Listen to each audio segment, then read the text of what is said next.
Shalom everyone, we're in Parashat Emor. Parashat Emor, you can find it in the book of Leviticus, Vayikra, chapter 21, verse 1. And it says, Vayomer Hashem el Moshe le'emor, and God spoke to Moses, saying, El HaKohanim, to the Kohanim, Bnei Aaron, V'amart aleim lenefesh lo yitama be'amav. And you tell them, don't get impure. Okay, so the Zohar is saying, what's the new deal? What is that we have to hear? It's like, if you notice, the whole issue, since we started 21 chapters already, the book of Leviticus, it's about purity, purity, purity, purity. And I warned you in the beginning, it's all about purity. We're in a time that we have to get pure. And what does it mean to get pure? A lot of people think they are pure. They have no idea what it is. Okay? And I explained in, let's go back to the beginning. Genesis, the book of Genesis was about reenacting the rules and get to the game. Exodus was about when you are in the game and you're in shape, go and fight for your freedom. Now that you're free, what are you going to do with that?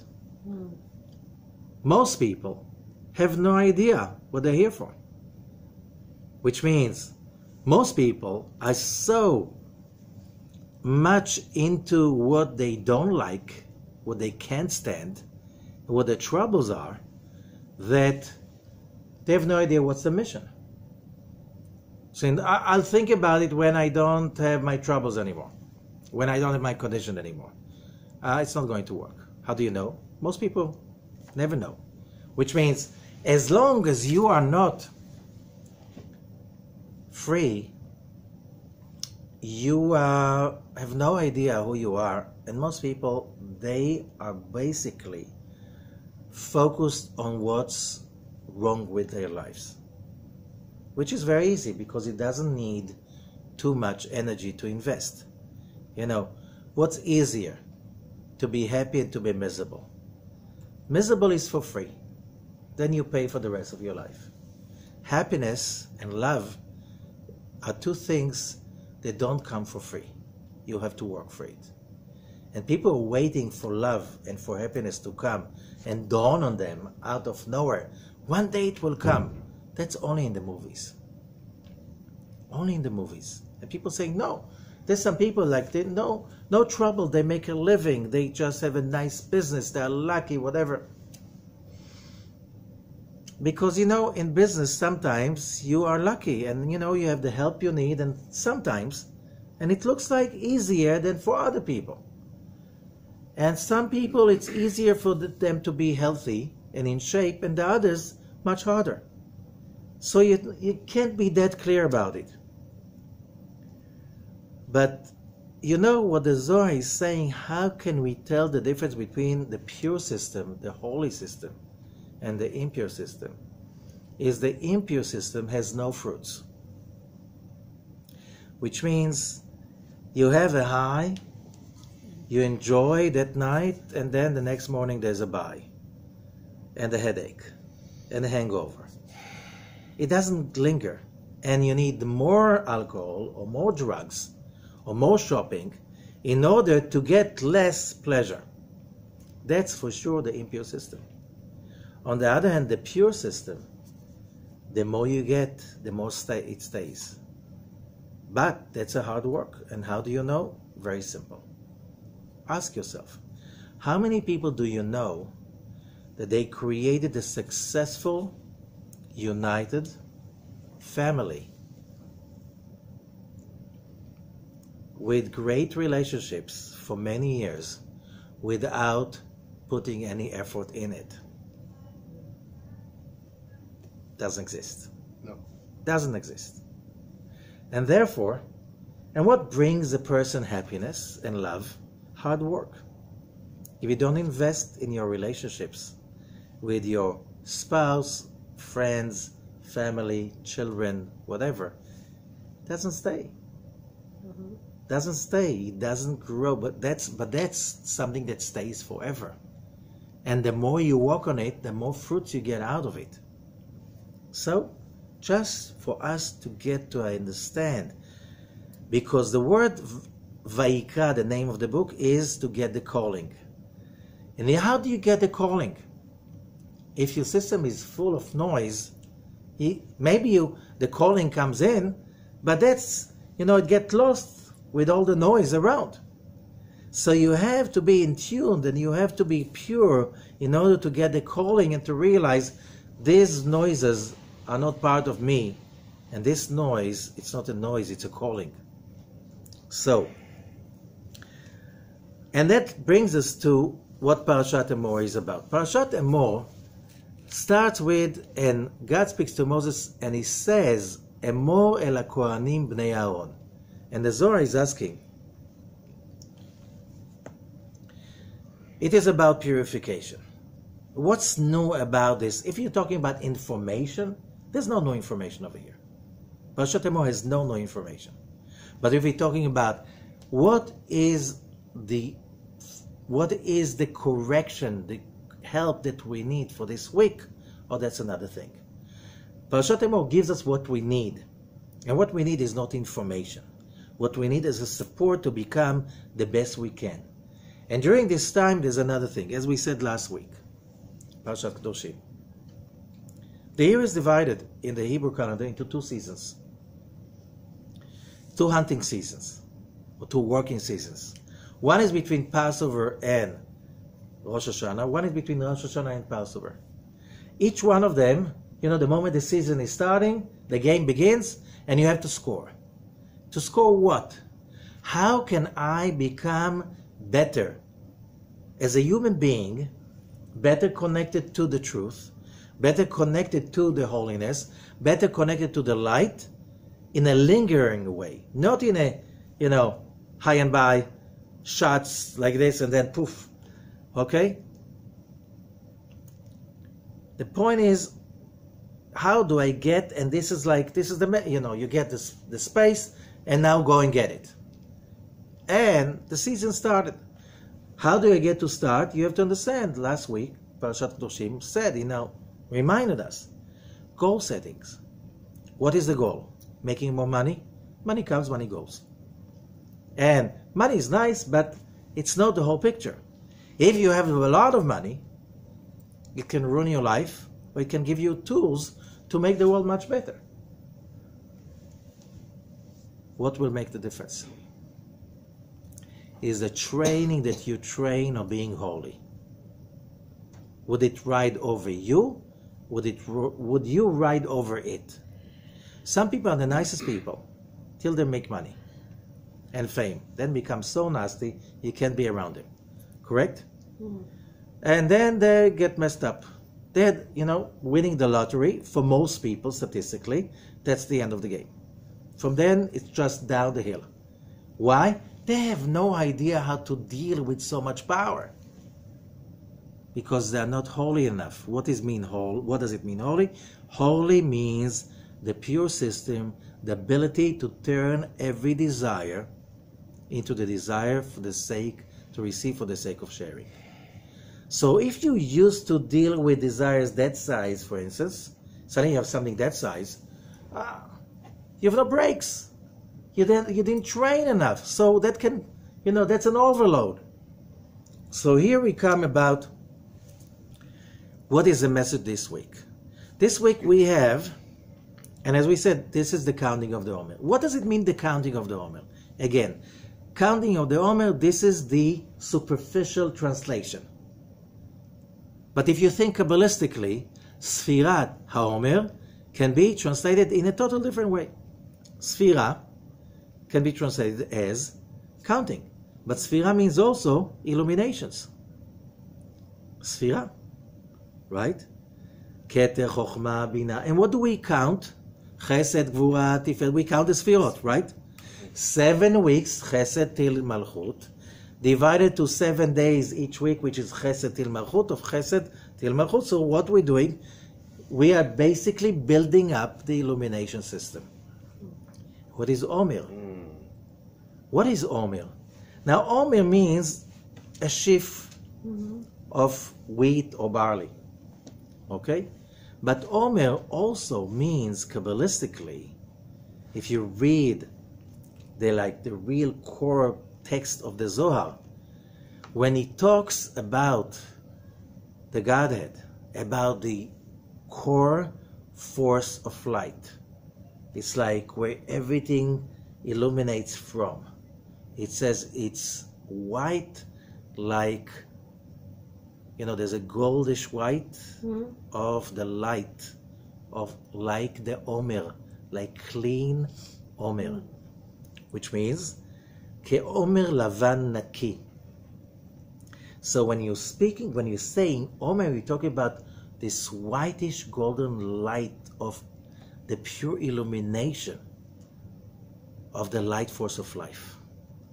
So what are we doing here? We're gaining here the illumination of the light of life for 49 days. So after we finish these 49 days of building up those illuminations, on Shavuot, the holiday of Mount Sinai revelation, we have a very powerful revelation. Why it's called revelation? You know about the matching system. Somebody wants to achieve this kind of altruistic goal. He goes to the government, he goes to some rich people, and they say, we'll match. How much do you need? $5 million. Okay, you collect $2.5 million. When you have $2.5 million, we'll match. Another $2.5 million, and you have your project done. So, how many sfirot do we need to be complete? 100. How many do we have to collect during the Omer? 49. So what happens? When we complete the 49, the Creator does the matching for us. The rest 51, they start coming in on sunset of the holiday on Shavuot, all the way till dawn. And when that 100 sfirot come in and complete, then the Torah reading of Mount Sinai revelation, and there what Rabbi Shimon Bar Yochai is saying, if you really connect to the 100 sfirot of light, of freedom, you can get free from the angel of death for this year. So even somebody was decreed to die that year, he won't die that year, says Rabbi Shimon. Muftach lo. Promise, guaranteed. This is a very daring statement. It is. Clergy promise all the time, if you give my association money, when you die, you go to heaven. Who can prove it? That they went to heaven. Here, so you do what I'm telling you, you won't die that year. That's kind of a daring. People can come, he was up the whole night, he just 49 days counted the Omer, and he died. How do you explain that? Okay, you're just there in a problem. Why promising something like it's similar, totally not like any religion. All religious promises is something you can't check, right? Not like business. That's why there's a different list for non-profit organizations and for business organizations. Although the non-profits are making sometimes much more money than businesses. Right. Why? Because business, you have to show that you give a product for the payment. The non-profit, it's a for-profit. They don't have to show giving anything.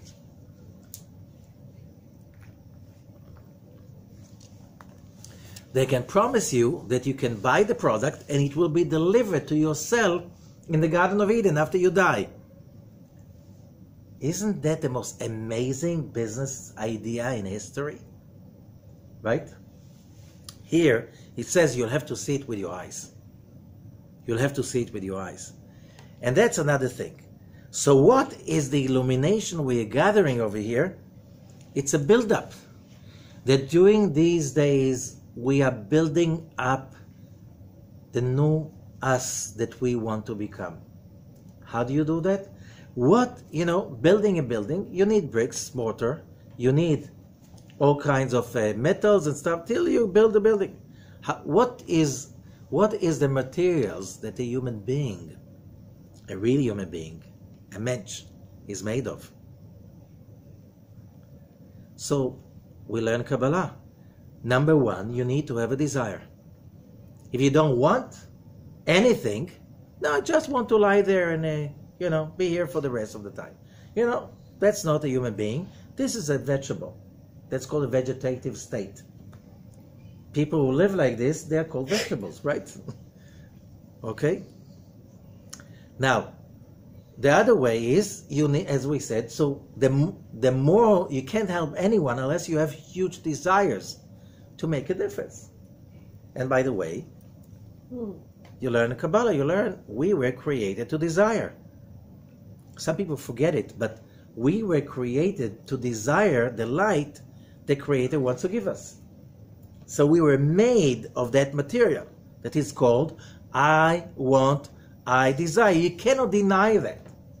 However, that material is very dangerous, because if you use it just, I want and I get it and I don't care about anything else, that's called the desire to receive for the for the self alone, and this is a very dangerous material.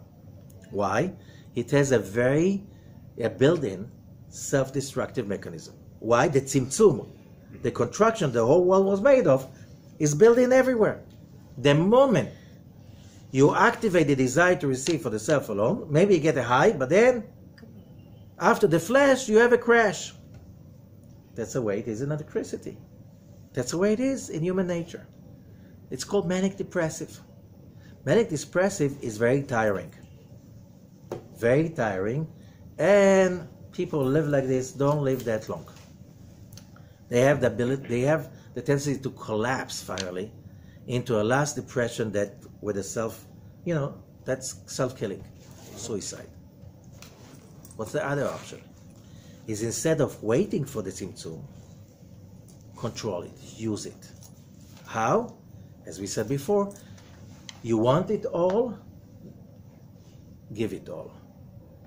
So, the more, what I mean giving it all? When you say, I want to be happy, and you say, in one condition, I'll be happy only when I make enough people happy. What are you doing in that moment when instead of focusing about the me, you're focusing about the others? In that moment, you contracted. You didn't allow the direct light to come in. You didn't allow that to burn you up. Not just that you didn't allow it in, you shared it with others. You created what we call the returning light. The buildup of the returning light is, as I said, it's a buildup. The more you learn how to control the desire and to turn it around, the more you want to receive, the more you give out of that. Nobody can be a great giver if he doesn't have a great vessel to receive. Right? Mm-hmm. If it's a vegetable, you can't really make a big difference, because you don't want a lot, you can give a lot. Okay? Same thing, a tree. A tree can give you shade, but it can't run after you. Let's say you need to do other things, you need to get out of the shade. The tree cannot run after you. Cannot give a shade but people can plant trees in many places. Correct? People can build shades. People can give you, an umbrella. You can go around with that. A tree cannot do that. So now, in order for doing that, you need to establish that consciousness which is called Kohen. What is a Kohen? Aaron became a high priest because his ability to turn his passion into loving others and getting people together brought him to a special place, and that's what we're reading. As it says, Emor el HaKohanim bnei Aaron, say to the Kohanim, the sons of Aaron. Ma ta'am hacha bnei Aaron, we know there's not one iota in the Torah that is there just for making it nice. So, are the Kohanim who are not the children of Aaron? No, they aren't. All the Kohanim in the world are descendants of Aaron, the brother of Moses. Okay? So, Emor el HaKohanim is enough. Why do I have to add the Kohanim, the sons of Aaron? And the Zohar continues, Ki Aaron hu hatchala lechol kohanei haolam, because Aaron is the beginning for all the Kohanim in the world. Because God chose him out of everyone else. In order to make peace in the world. But you have to understand, there's a difference in language between English and Hebrew. Terribly. You know, there's many things. If you don't know the words, you can't think the idea. The word peace is a Hebrew word that means to make people not fight with each other. Lefayes. Lehafis. Okay? The word shalom means to, when people see each other as a whole, inseparable. Which means when I am in shalom with someone else, means I know that I'm not complete without that someone else. That's totally different than peace. Peace, there's no fight. There's a no fight. Maybe there's a contract. We're not going to fight with each other. But you know what? You stay over here, I'll stay over here. You know, don't get in my way. That could be peace. Shalom is not peace. Shalom is the ability to see that every human being around me, I need them. And you know, the moment I need them, the whole agenda changes. Right? When somebody comes to you with a smile and a very warm look, what do you need from me? Right? Usually, they don't come to give, they come to get, because they need you. So, we usually have an agenda. So, why not, says Rav Ashlag, use it. If you understand that without the other person, you can't reach completion, you have an agenda. So you're nice to them. As we said, love others as you love yourself. I'm God. We read it last week. What? Your ambition, your interest is to love others, because that's the way to connect to the source of light of energy. And what if the other person does not share with you in return? That's none of your business. Like, who do you want to receive from? From a human being who's very limited in his ability to give you, or with the Creator who is the source of everything? Now, who do you want to get your reward from? Huh? One guess. From the Creator. So that's why it says, love others as you love yourself. I'm God. So when you love somebody else, you do it for what? Because that's the way to connect to the source of everything. But if you do it to connect to that person, oh my God, this is a terrible, gambling. Because how much can he give you? Usually nothing. Many times a headache, right? So, you don't know when you're going to catch that person. Maybe this time he's like a black hole. Whatever you give him, he's going to take. And he's not going to give anything in return. Have you met people like this, sometimes standing in front of your mirror? Right? Being in a position like, I can't see anyone right now, and not even to think about helping someone else. I can't even help myself. So, the gambling on someone else to reciprocate with your love, this is a terrible gambling. You better go and gamble, buy a ticket in the, humans, that's very hard. When you support people, because that's the way to connect to the Creator, to the wholesome. Oh, that's another thing. You immediately feel better. Why? You get closer to the Creator. Being closer to the Creator, you're closer to the source of light. And that's what it takes. That's what the story is about. And that's why we say Aaron did not bring peace to the world. He brought shalom to the world. He got people who were fighting with each other to realize they need each other. The moment you need someone, you tell yourself all kinds of stories. They're nice, it's okay, you're supposed to love them, doesn't matter, they have high-end buys, whatever, they're in the wrong. You can't, don't make a mess out of what, so they made a mistake. You also make mistakes, right? When we need somebody else's presence, we can tolerate unbelievable amount of abuse, right? And mistakes. Correct? Yeah. The moment I realize I need the other person because I'm not a whole without them. I cannot share without them. And by sharing, I'm connecting to what?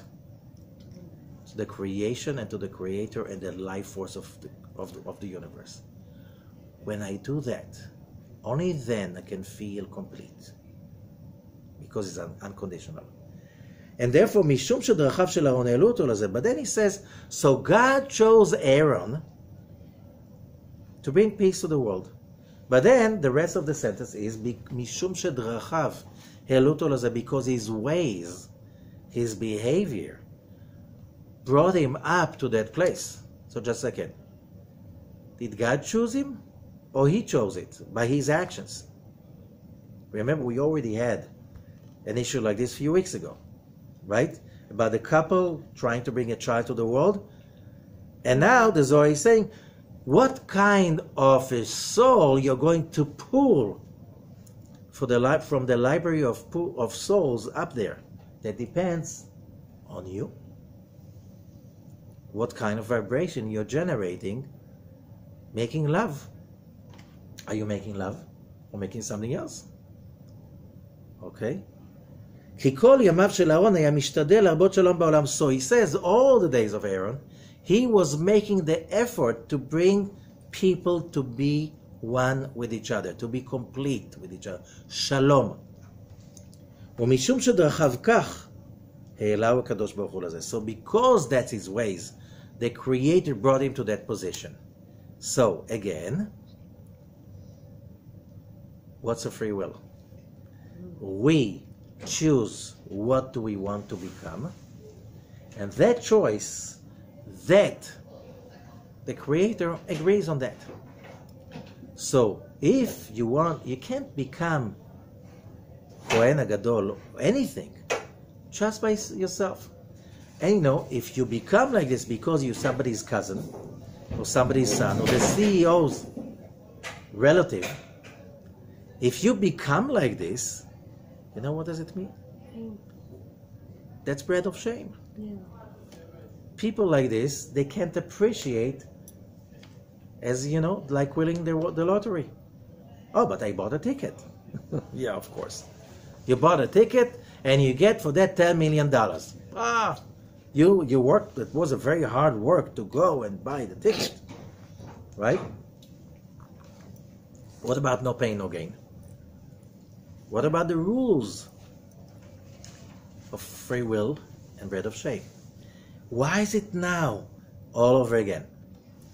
During the counting of the Omer, we have to make conscious choices about what and who is the person we want to become this season.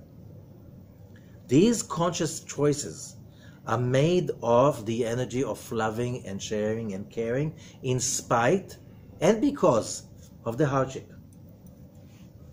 Simply because that's the philosophy of life. This is the technology of life. Because we just read it, love others as you love yourself. That's a way to connect to God. Not the way to get an award from any kind of a society. Okay? Because when a person has the connection, that kind of a meaning, the meaning of life is love. And love is being there for someone else unconditionally, because that's what I'm here for. The power you get by that is the power of turning the desire to receive for the self alone into the desire to receive for the sake of sharing. That's the build-up that we call the counting of the Omer, or the illumination of the light force. You build it by stages. From katnut, smallness. What is smallness? A child can't really think about someone outside of himself.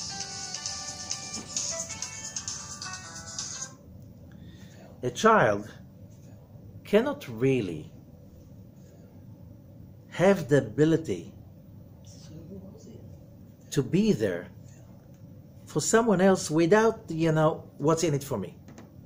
A human being, most of us are like children most of the time, Greatness is achieved by the... Greatness is achieved... There again. By what? Greatness means chesed. Greatness means loving and kindness. Greatness in Hebrew, gdula. Gdula and chesed, it's the same word.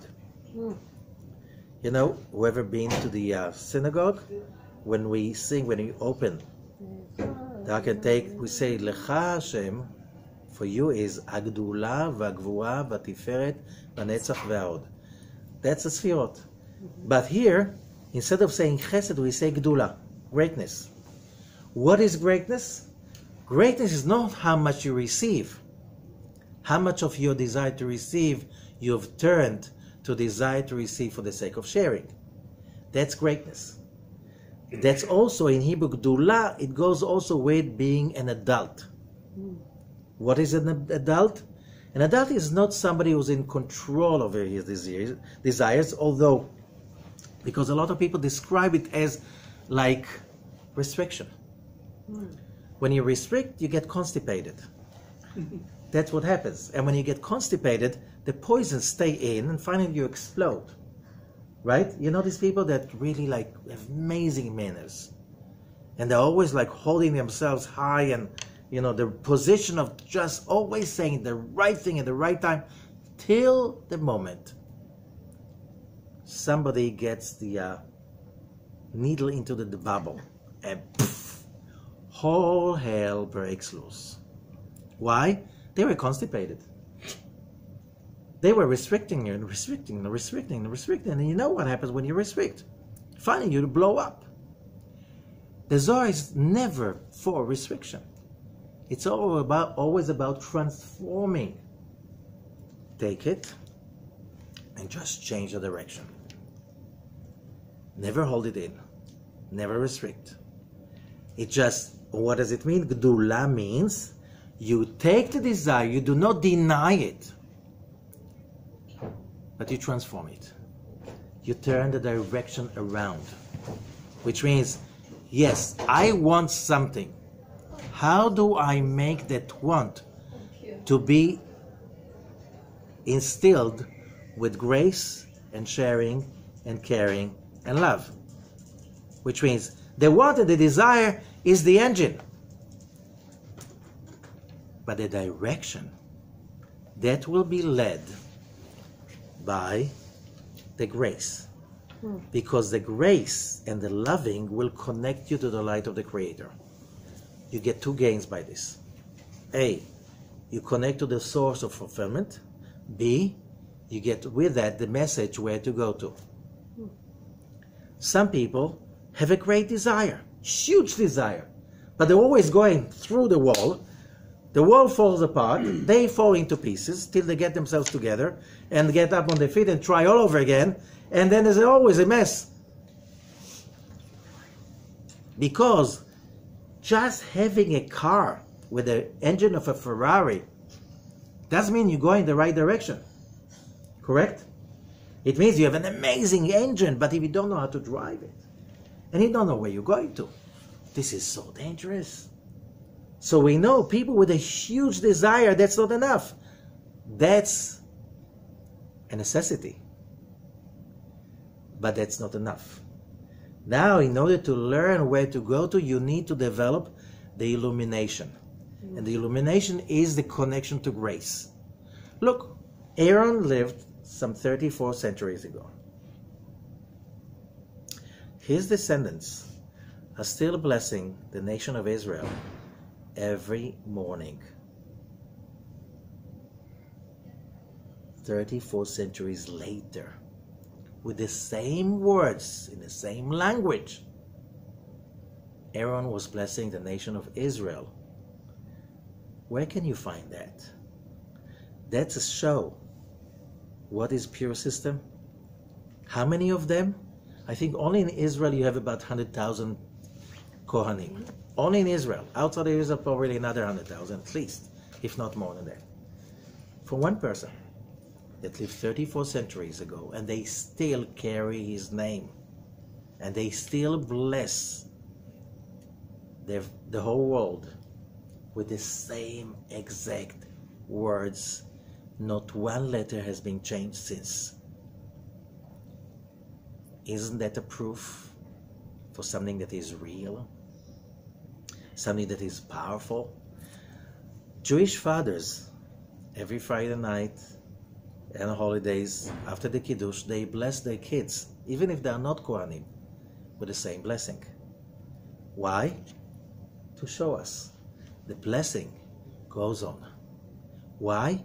When you build up that energy of being there for people, what is the result? Says the Zohar. Mishum shedrachav kach elau kadosh baruch hu lezeh. He chose that. We all have to choose that during this counting of the Omer. The grace, the sharing, the loving. And why in this time of the year? We're entering today the month of Taurus. What is Taurus about? So if you learn regular astrology, Taurus is about passion, desires, ambition, materialism, I want, I need, whatever, build up, pleasure. Venus is all about what? Love. Which kind of love? Materialistic love. And here comes the Kabbalist teachings that say, no, we're talking about spiritual love. We have two kinds of love. We have that falling in love. It will always be falling, because you always, after that, every round of love, of passion, like the way the Greeks and the Romans saw Venus, you are depleted than before. That's how Rome finally fell apart, right? So what do you have instead? That's the impure love. But the pure love is the love that is connected to the pure system, which means I can't just receive without giving. I can't let the flesh and the selfish desires take over, because that's a very minute, tiny fulfillment that doesn't last. So the love of the light, that's what Taurus is about, because Iyar, the month of Iyar, comes from the word light. Venus, Noga, means light. The Zohar was completed in Iyar, Lag BaOmer, and Zohar means light. So it's all about the light. But which light? The pure light. The light that is based on unconditional love. And we know that in Hebrew, Shor, Taurus, the Gematria, the numerical value, is 506, which is the same numerical value of Ahavat Chinam, unconditional love. So, of course, everyone has that, love for materialistic gains, for beautiful stuff, for sexual stuff, all of these. But these gains are very short-lived. But you can trade them during this month with a long-lasting love, with a long-lasting pleasure, with a long-lasting fulfillment. And that's turning it around by being a child that, he will jump on the sugar, he will jump on the short-term gain, and instead of being a grown-up that without sharing, without building something together, without getting out of your comfort zone, without being in grace, nothing stays. The real vessel is made of giving, sharing, and caring as part of the meaning of connecting to the Creator. But there is another level to it. שיכניס שלום בפמליה של מעלה. With that loving and caring and sharing of the Kohen, you also bring love and peace and completion in the upper world. כי על ידי העבודה שלו, because by the work of the Kohen, הוא גורם זיווג קודשה בריחו שכינתו. Because when we do the work of the Kohen, when we turn chaos into completion by making people share with each other, by turning a moment of chaos and hatred and discomfort into a moment of grace and love and completion, we just join together the heaven and the earth. The spiritual aspect of the creation, which is the male aspect, with the female aspect of the creation, which is the creator and the creation. The shochen, the light that dwells, and the dwelling, which is the Holy Spirit, which is the vessel of that. And then everything becomes one. When does that happen? Only when a person brings himself to a place of grace and love.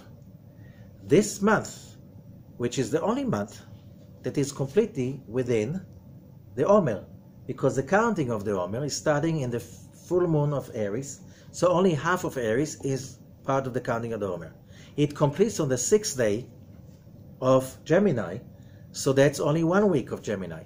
So you have in between the month of Taurus completely within the Omer.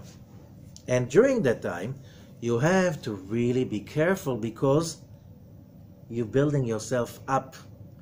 So you have to be really careful. You know, when you build something, you have to be careful so not to, things that, when you pour the concrete, you don't run over it. Okay? When things are in the middle of construction, you're really walking around carefully, not to push something that they stuck it together.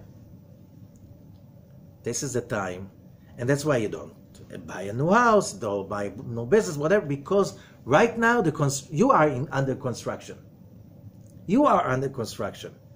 When you complete that, to be that entity that knows how to build up wholeness, holiness, grace, and being grown up, which means Gedula, greatness. This is a time, because when you do that on a physical plane, when your mind is saying that's how you bring the heaven to the earth. You really bring the heaven to the earth. You really unite the upper worlds with the lower worlds. You unite the sphere together. Not just it create harmony in the lower planes, you create harmony in the higher planes. When you create that harmony, when that shalom, then suddenly you see, says the Zohar, there's less wars in the world. People get less into fighting with each other. Less chaos, which humanity is very good at creating, because we all influence each other. And somebody who builds up a strong consciousness of spirituality, that consciousness is much more powerful of making a difference in waves around than a person that thinks small, just me, and my little things and stuff like this. The impact is not that powerful as the impact of somebody who's using the Zohar and thinks big. What I mean thinking big? Realizing that every action must have a sharing aspect with it, because it affects the whole universe. As Rabbi Zaklura explained, when you give charity, when you give tzedakah, how do you do that? You think that the money you give is the letter Yud. The hand that is giving charity has 5 fingers, that's a letter Hey. The arm looks like a Vav, that's a letter Vav. So that's Yud, Hey, and Vav. That's representing the upper illuminations of the creation. The hand of the recipient, 5 fingers, that's another Hey. So when you make the move of giving to someone, you make the light flow from the Yud cosmically to the Hey, to the Vav, and then to the Hey, which is planet Earth. And that's why it says charity will save from death. Because you didn't just make a physical action. You brought peace, shalom, but real shalom, completion to the universes. And now there's more light. Now there's more completion. And people will feel that. How?